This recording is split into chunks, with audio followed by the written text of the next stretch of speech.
Hello, welcome again to Sport Unlocked, and thank you for all the many extra listeners tuning in to our pod about the Manchester City Premier League case, and the fallout is still ongoing. Lots to discuss. Joining me, Rob Harris from Sky News as ever, Martyn Ziegler from The Times, Tariq Panja from the New York Times. Well, particularly for you, Tariq, the talk of the European Club Association meeting in Athens. The biggest ever ECA meeting, 700 clubs, biggest one since the expansion, and quite a lot on the agenda there. 700 clubs, that's like a massive amount of people coming, especially some of them might have, I guess, more than one delegate.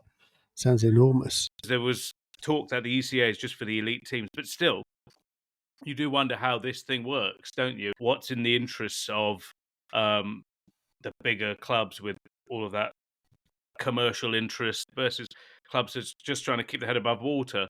And there's still, for me, a big question around all that. How do you put them all into that one tent? And it's not just a talking shop anymore, is it, the ECA? The fact is, they're involved in selling the commercial rights, the TV rights for not only the Champions League, but also FIFA's new Club World Cup as well. So they are a powerful institution in themselves. They are run by, at the moment, the president is Nasser Al-Khelaifi, the chairman of PSG and beIN and everything else like that. So a man with a lot of interest, including those you've just discussed. And how long can he run the ECA for? Well, they do have term limits. And I did ask, actually, Nasser Al-Khelaifi at the end of the session. There was, funny enough, a press conference. So congratulations to the ECA for holding a press conference. We've been hypercritical of organisations in the past for not about term limits, because there's a lot of discussion. There's been some recent stories about a partner of the ECA, UEFA, and its president, Alexander Shefferin, who said he will stick to the 12-year term limit, perhaps being asked by his members to run again. And Nasser Al-Khelaifi had this to say, essentially. He goes, look, if you've got members who want you to stay, if your electorate wants you to stay, who cares about term limits, essentially? I'm not sure if good governance experts will be in agreement with that. Juventus were back in the fold, is that right? Yeah. So Juventus, one of the three clubs with Barcelona and Real Madrid who remain out because of the Super League, they are in now. So you've got just the two Spanish teams outside of the ECA. Juventus, of course, now run by a whole different group. It's not Andrea Agnelli. It's still controlled by the Fiat family, of course.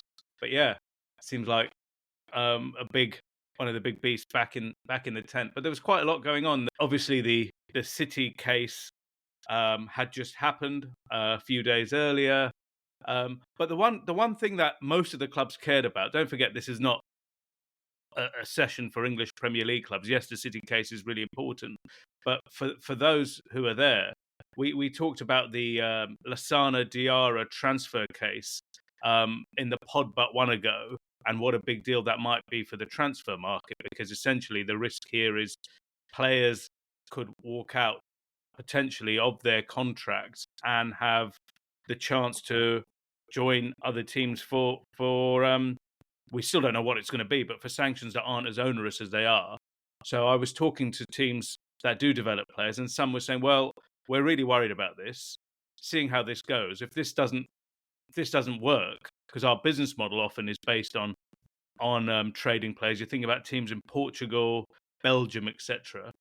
Why will we even bother training players? This is a case of having to get people round the table to help redraw these rules. I mean, we've talked about this with the Premier League, getting people around the table in a way, constructive way, to write rules that they can all agree with. But if you leave it to the courts and employment rules, the most extreme end is perhaps the end of the transfer market as we know it. But I think smarter people might say there'll be a settled solution that might work both ways, but it will take some. Yeah, I think that's exactly what it's going to be. If you think back 30 years to the Bosman ruling, or almost 30 years, that was a sort of very important court ruling, but I think it took at least 5 years before it actually came to changes in the transfer system, and there was a lot of toing and froing back between the European Commission, FIFA, the FIFPro, the International Players Union. And so I think what I think we'll see the same thing again, and there will be some sort of deal thrashed out, because I don't think the European Commission or European Union will just completely destroy the system as it is, because, as you say, that would be disastrous for smaller clubs, and I think they will be aware of the implications if they do just get rid of that transfer system. And generally, you'd think the European Union wants to sort of help smaller clubs, not harm them. Well, and we're still waiting to see just how it will land, because obviously the verdict didn't really set out the precise things that have to change in the transfer system. So it does leave that open-endedness for them to come to that attempted solution themselves. And I suppose, as we discussed with much across the game, it is that balancing act, isn't it? How do you help the smaller clubs, the wealthier clubs? Whose interests are you trying to benefit? There's probably no perfect middle ground, is there? It's difficult as well, and see who's in the room, who gets to decide on these things. There was one thing decided, actually. There was an MOU that was signed between UEFA and ECA. Strange, because they'd signed one last year, so they've extended their agreement until 2030. And I was wondering, I asked why, if you've just done one recently, and they said so they could start another rights cycle for the European club competition. So thinking Champions League, Conference League, and the Europa League tournaments. The agencies will be bidding for the next cycle. I think it's the 27 to 2031, before the end of the year. And it's funny, because this new format, all these new formats have just started, so it's hard to know how successful it's going to be. So you're going to put this bid in, kind of a little bit blind, and then probably sales start next year. There is a company, an interesting one. The one that currently holds most of these rights is Team Marketing, which was a spin-off of UEFA. And it's in a funny position. It's only allowed one customer as part of its contract. It's only allowed to work for UEFA.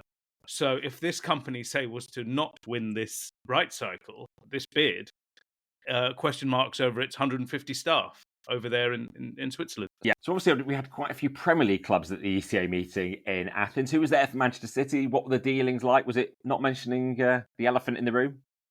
Yeah, very much so. I mean, it's such close quarter combat. As you said, there were so many delegates, such a small space. You can see Ferran Soriano, the City chief executive, who seems to have those white... Whenever we see him, he's got those AirPods, those white AirPods, constantly pressed into his ear. He was, on the phone, marching around, and behind him you have delegations from, say, Arsenal and Daniel Levy from Tottenham. Newcastle were there, Chelsea, Badada Bali, Liverpool were in the room, Manchester United. So I asked someone, actually, I said, given this has happened, isn't it a bit awkward? And they kind of said, yeah, well, we just don't talk about it. I was like, wow, because that's clearly the front and foremost thing. This legal action can burn the Premier League down. There's the bloke you want to talk about it, but you just don't mention it. You mentioned Bergdag. Wasn't it the Chelsea civil war a month ago? Plenty of civil wars to go around, Rob. I suppose they're quite used to it, certainly in the Premier League. I mean, they've had this Manchester City investigation going on since 2018, and then the charges since February 2023. So I think it's quite easy to avoid the elephant in the room because they're so used to doing so. Yeah, maybe. But I think, it wasn't almost the ruling, and we'll get into this in a second. This email we referenced in the last pod from Imane Khelif, the City lawyer to the other clubs, that for a lot of people has really riled them up. It's not only that City are pursuing this, which is their right, and also putting statements up, but it was the language of the City lawyer in which he said, not obliquely, that further legal action can happen. They're just wondering why should we be threatened by these people? Why are they threatening us? There was a sense there's a menace in the air here, and a lot of clubs are just really angry about this. Because we still do have these effectively two disputed conclusions. Manchester City declaring complete victory, Premier League trying to insist it's not as dramatic, and the fact that they scored successes as well, and the differing correspondence that landed at the clubs last week, and just seeing how the clubs are going to react when they're in the meeting next week. So they start to form these new rules, which originally Richard Masters said could be resolved fairly quickly, now suggesting it could take some time. Yeah, the latest correspondence between Richard Masters and the clubs says that they will take their time to make sure they've developed the new rules comprehensively. So there is a meeting on Thursday and this week, but which it seems like there's not going to be any decisions then. That's going to be too soon. And also, I think I've had it confirmed by the Premier League that actually they're going to get more explanation from the 3 retired judges who sat on the tribunal to explain exactly what the status is of the associated party transaction rulings as a result of what they said in the outcome of the Manchester City challenge. So there's definitely still some uncertainty over which rules still apply. Manchester City are claiming they're totally void. We don't know if that's the case. Premier League say that's not the case. Let's see what the tribunals say in their further explanations. Obviously, we don't know how long that's going to take. There was one thing, guys. One of the 2 big takeaways was, oh, look, these interest-free loans from owners are now going to be on, as they should be. I don't know why they thought they can have a rule where there would be a benefit by having interest-free loans, would be counted as PSR. But looking at the UEFA rules, those clubs that have qualified for Europe, those interest-free loans have always been part of UEFA's calculations at fair market value when they talk about related party transactions. So assuming those clubs that Martyn, those clubs that have qualified for Europe would have to comply with those anyway. Yeah, exactly. I don't think it's the shareholder loans thing is such a big deal. Actually, it might be for a couple of clubs, the ones that aren't in Europe, but otherwise, I don't think it's such a big deal. But I thought that's another classic example of why the Premier League thinks, if you can have these rules, the EFL can have rules. For example, like selling assets yourself to register a sort of paper profit. Premier League allows that and allows this exemption for shareholder loans. Other football organisations don't, and I think it just shows that they need to fall into line much more. Is it the case, and sometimes it's argued that they just haven't formed enough detail in these rules and regulations, so these things only emerge when there are appeals and challenges to the regulations, and you never envisage the fact you need to go down to such depth. Yeah, it's a really good point. They're being tested. I mean, if one way of looking at it in a different light is like, until things are tested, you don't know how strong the foundations are. They were really like hit with a 450 hurricane there, and by and large, the principle is stood. A lot of the rules are in place. It's one way of looking at it. I mean, do you know one thing that came out? Another thing from the ECA meeting, there were people from UEFA, some people who said, well, this is the Premier League's fault in a way for going their own way. They should have adopted our rules, but they wanted to do their own. They want to do their own thing all the time. And then one person even said, do you really want to take City on? Should you be taking? It's not good for anyone. This should have maybe resolved another way. And I kind of asked, well, how do you resolve something another way? It's if the rules are there, you can't say that's one rule for someone. We're just so nervous they're so powerful. Let's figure out a solution with these people. Isn't that just a bad posture when you're trying to run a league in a uniform way for everyone? But you say essentially might is right, and rules are for smaller people. Well, I think that's how it's happened in other competitions, other organisations.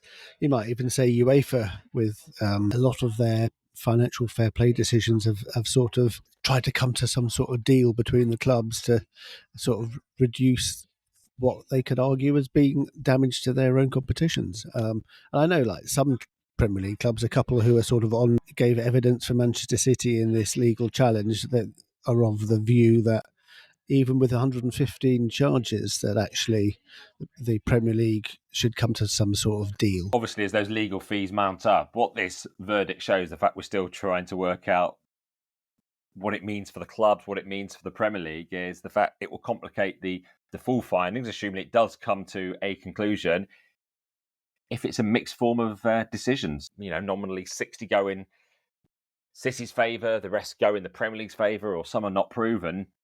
Everyone can claim they won.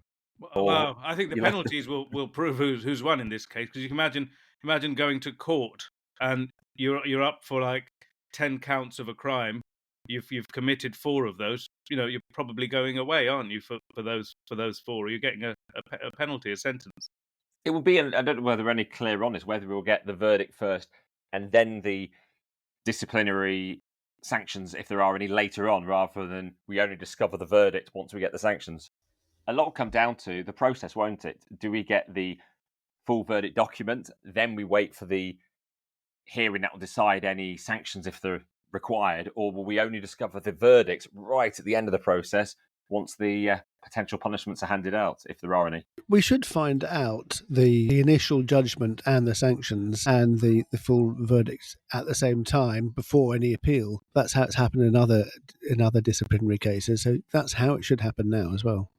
And in this last case, the clubs and the Premier League were given the information about 2 weeks before it was made public in this APT case. Is that going to be the case in this as well? So it's just going to leak, or is it just going to be an announcement? I think if you look back to what came out of the, I don't think it probably won't leak, but if you look at what came out for the profit and sustainability sanctions against Everton and Nottingham Forest, that the clubs certainly had advance notice of it. It's not just published, and they sort of agree a time that it's going to be released. I think it would be. I don't think anybody got a heads up on what Everton or Nottingham Forest got.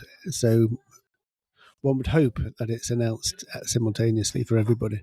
It'd be quite hard writing, isn't it? The 175 pages. God knows how much of this would run, and you've got to quickly have a scroll down, fire a headline out, and that's the news. And then suddenly the story develops. It's quite a tricky task. It'd be nice to be in a locked room with it for a while, and then everyone can release the information in a correct way. That would be really helpful.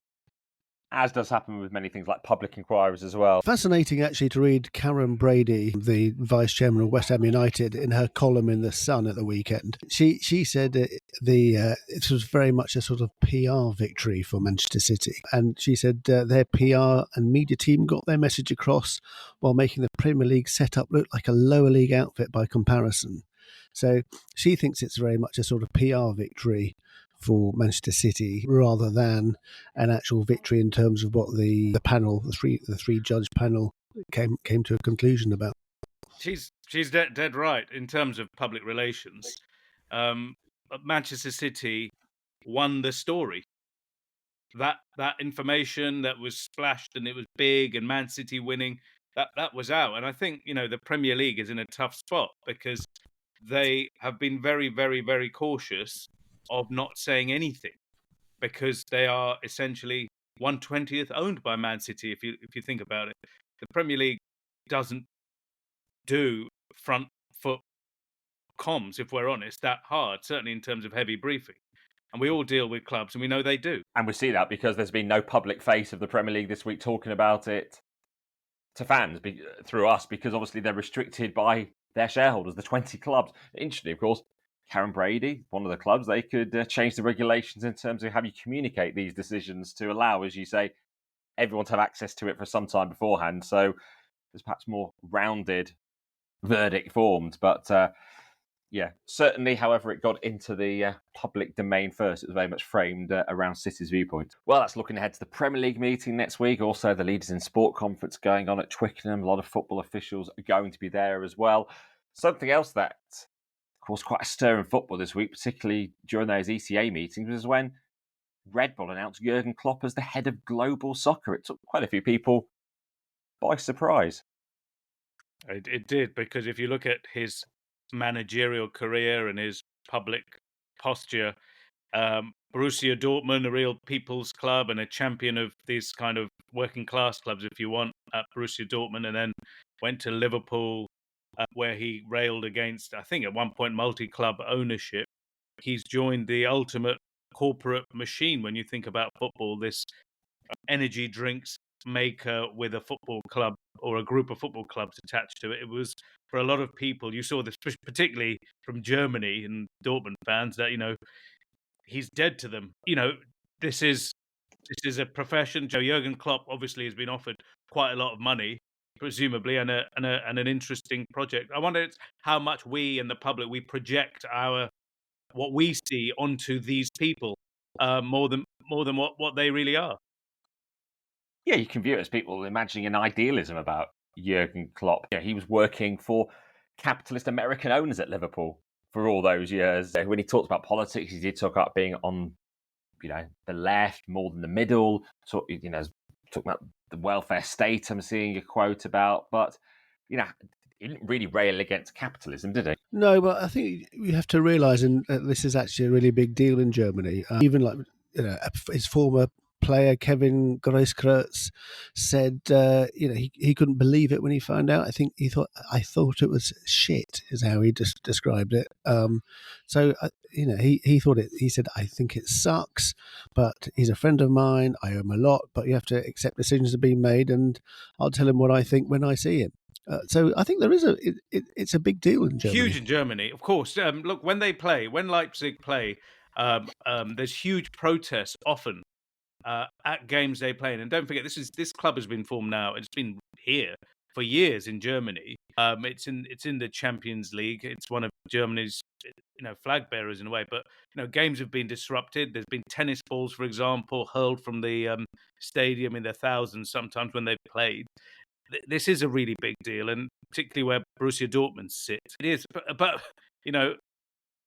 this is modern football, I guess. It is, though, many in Germany tonight, has he sold his soul for this? And, they're bringing up, obviously, the origins of the Red Bull clubs, the renaming of clubs, of course. That became RB Leipzig, when they took over a 5th Division team in 2009. And obviously, for Klopp, the question is it just a sort of middle ground appointment before he moves back into the game in the dugout? Yeah, at times he did suggest early this year when he left Liverpool, he might not be coaching again. Well, maybe if he's not in the dugout managing real players, he could be sitting playing one of the many football games out there. And, it might not be something we're talking about that much on here, but something really quite notable this week is their Football Manager, their game, is being delayed until next year. It's due to launch in a few weeks' time. In fact, I went to a launch event just a few weeks ago with how they're going to be integrating more women's football into the game, but Sports Interactive having to delay it due to challenges with the development of the game. So there'll be a lot of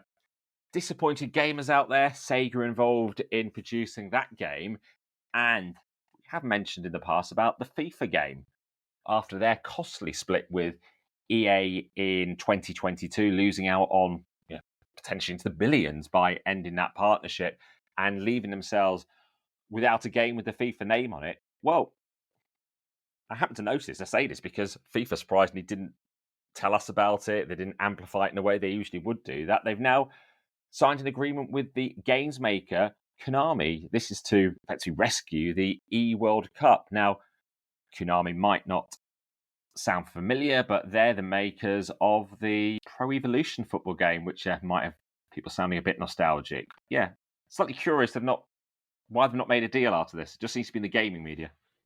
Yeah, I wonder if it's perhaps not quite as lucrative as their FIFA deal, which was like, when I say FIFA deal, for the old FIFA video game with EA Sports, which was their biggest single income, I think, from a commercial deal. A lot of people thought that the only way that FIFA could try and rescue this was to do some sort of tie-up with Konami, and the Pro Evolution Soccer was at one time the only sort of rival really for the FIFA game. We're talking about more than 20 years ago. It has been left behind, so there's a lot of catching up to do if they are to be genuine rivals, and it'd be interesting to see this partnership. Does it mean anything in terms of income for FIFA, or is this just a sort of beginning of some sort of relationship which they hope can deliver this game, which Gianni Infantino has talked about for some time? It also gets them out of a hole. By the way, the game, we should say the game is not called Pro Evolution Soccer anymore. It's called eFootball. That's how well it's doing. Actually, PCGamer.com talks about how FIFA took the news with the grace of a piano thrown down an elevator shaft. The news of their new announcement, or the divorce from yeah, the split with EA. Right. PC Gamer do point out, why is it not being called FIFA eFootball even for now? So the FIFA isn't in the name of the game. No, maybe that's because they're still in talks to get that FIFA name attached to a real game. I mean, the other company that has been discussed and speculated on for now more than a year and a half, 2 years, is 2K, the other massive sports developer company that owns the NBA games. Again, it's so far down the road.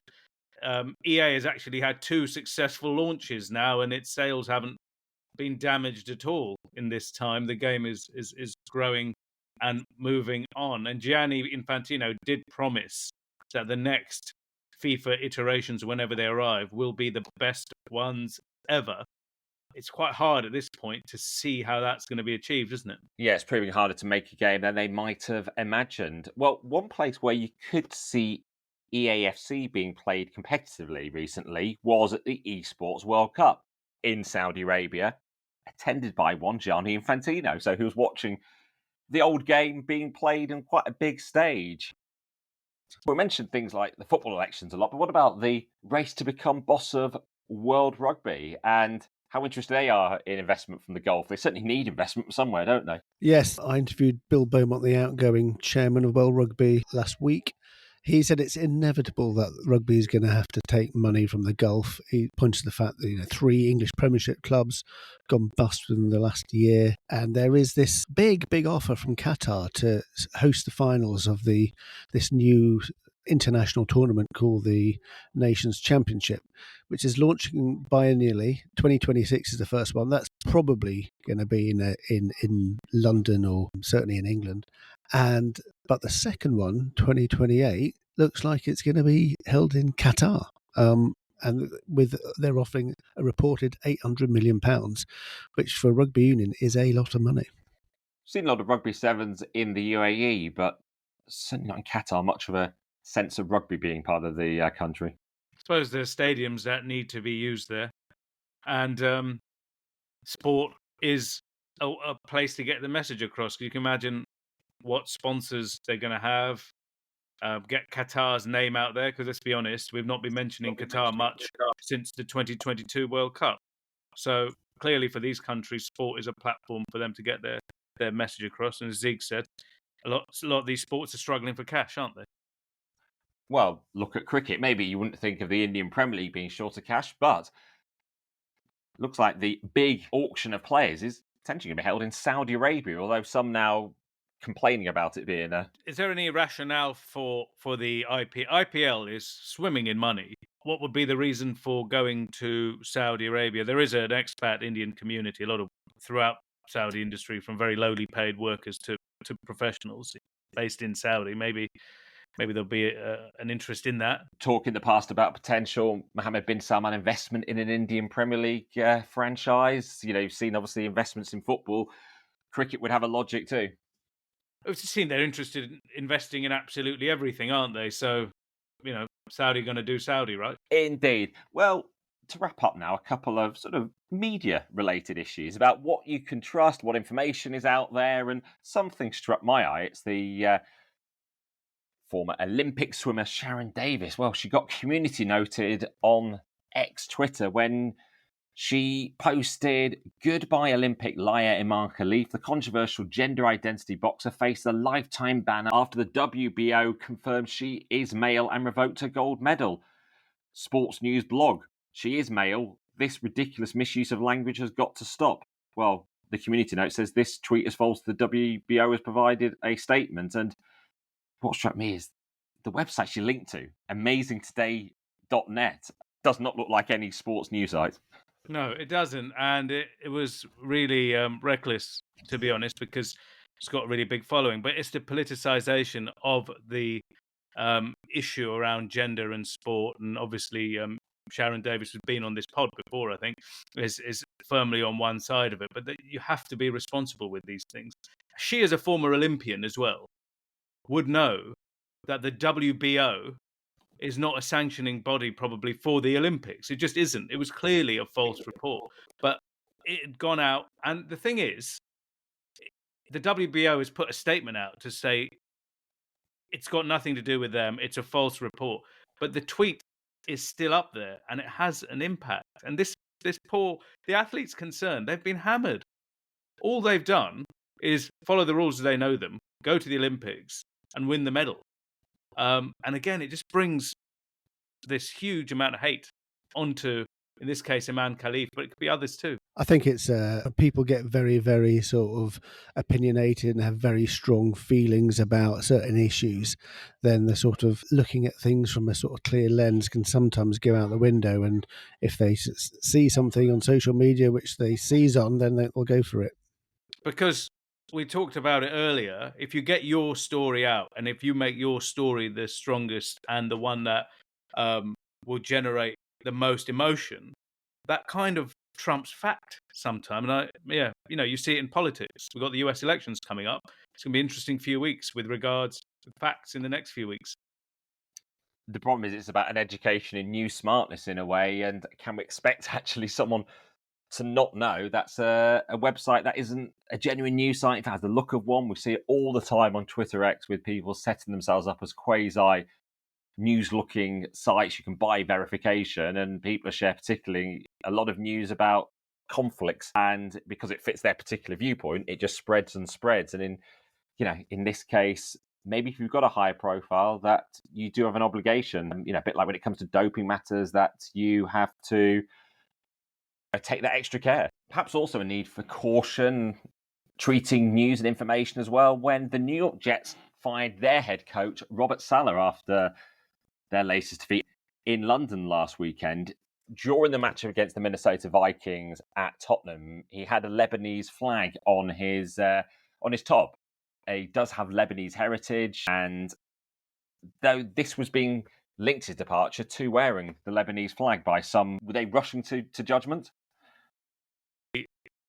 It's not hard for people to realise Lebanon is in the news this week, part of the escalating crisis in the Middle East, and he was on a poor run of form, and there was huge speculation that he was going to lose his job. But the context here is this Lebanese patch has been around for a while, as have other patches, as part of the NFL's approach for growing its audience and to show it's more than an American concern, even though it is America's sport. People with roots in other countries, heritage in other countries, have been asked to, if they would like, to wear patches denoting this heritage. And in this case, Saleh's is Lebanese. Probably also comes down, as we talked often about, communications, and perhaps it was reliant on the Jets to make clear it was unconnected as it was starting to spread on social media, because they were starting to get complaints into the franchise as well. Yeah, I think that's right. If you get in early and do it, but these days, I just think people are going to believe whatever they want to believe. You could put the thing right in front of them. You can even have the guy saying it to them. I think there is so much tribalism in the world these days that, if you look out the window and it's daylight, but that doesn't suit you, you could just keep saying it's nighttime, and that will be what you believe. This is kind of the news environment we're operating in right now. Yeah, sometimes a rush to judgment, sometimes a chasing of hits. Before we go, there was one last little tidbit from the ECA meeting we started with. There is a new film in the works, Rob. A president is being followed by a film crew. Who do you think it is? There is going to be a documentary about the work of Nasser Al-Khelaifi, the PSG president. There was a crew from, I think, France 2, public TV in France, who are making a film on the ECA president, PSG president, UEFA board member, and beIN chairman. And paddle as well.